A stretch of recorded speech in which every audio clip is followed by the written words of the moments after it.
Chaque année, c'est la même histoire. Tu te fixes des objectifs, manger mieux, te remettre au sport, économiser plus, et pourtant quelques semaines plus tard, tu abandonnes.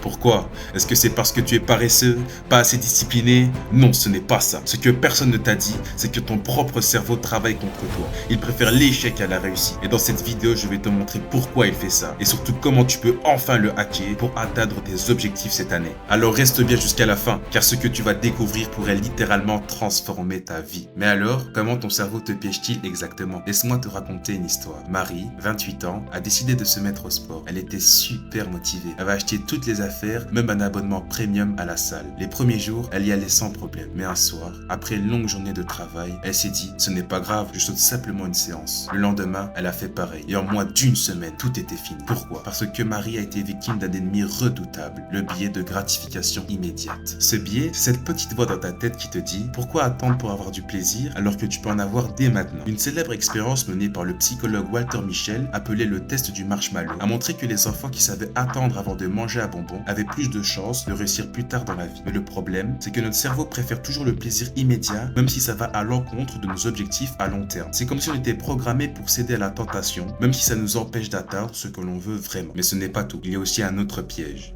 Un piège encore plus subtil. Tu t'es déjà demandé pourquoi?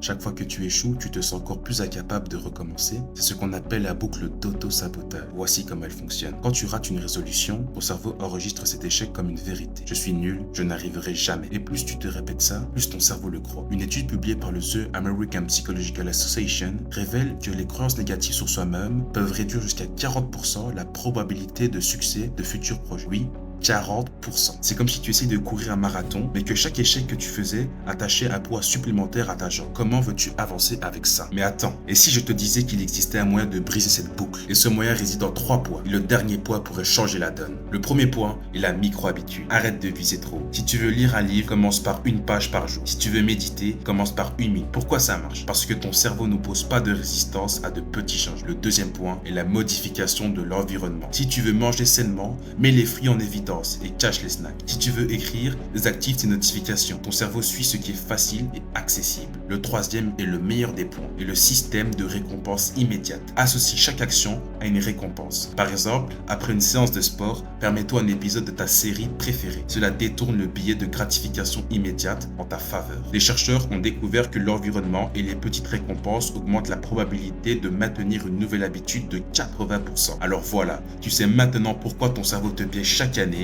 mais tu sais aussi comment le battre. Alors quelle sera la micro-habitude que tu vas adopter dès aujourd'hui? Dis-le moi dans les commentaires. Et surtout, abonne-toi, car ensemble, on va continuer à hacker ton cerveau et atteindre tous tes objectifs. Cette année, c'est toi qui prends le contrôle.